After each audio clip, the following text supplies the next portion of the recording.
Ama ni Donaire, basura si Casimiro, Manny Pacquiao na pamensahe naman. Ito at pag-usapan natin, pero bago ang lahat, pag-subscribe po ng channel ko, huwag niyo na rin kalimutan i-click ang notification bell para lagi kayong una sa balita. Nalaban ang aasahan, balita sa mga pambato na isasalang, pasabog na video, lahat yan nandito. Nino Cruz TV ang iyong paborito. Pag-usapan nga po natin mga kaboxing, ilang beses daw di umano umayaw si Miel Fajardo sa offer na labanan si Christian Araneta. Pinost nga ito ni Pauka Sports, may ibang plano daw kasi ang management ni Fajardo kaya hindi daw nito tinanggap ang offer ng kampo ni Araneta.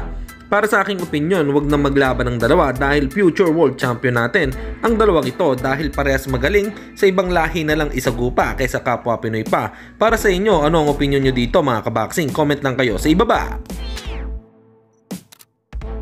Samantalang matapos ngang ma-finalize ang laban ng bata ni pambansang kamao Manny Pacquiao na si Isaac Pitbull Cruz kontra ito kay Rolly Romero na magaganap sa March 30, Las Vegas, USA. May mensahe nga dito si Pacman sa alaga niyang si Pitbull Cruz. Good luck to your fight and do your best and hard work, focus on the fight and you can do it. All the support, baby. Woo! Thank you. There you go.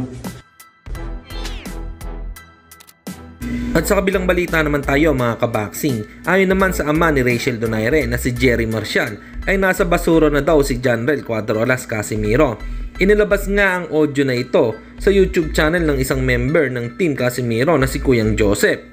4 alas nasa basura na yan. 4 alas nasa basura na yan. Para po sa inyo, ano po ang masasabi nyo dito mga kaboxing sa sinabi ni Jerry Marcial kay Casimiro? Comment lang po kayo sa ibaba. Hanggang dito na lang muna ang ating balita. Dito na lang ang aking boxing news report. Babu!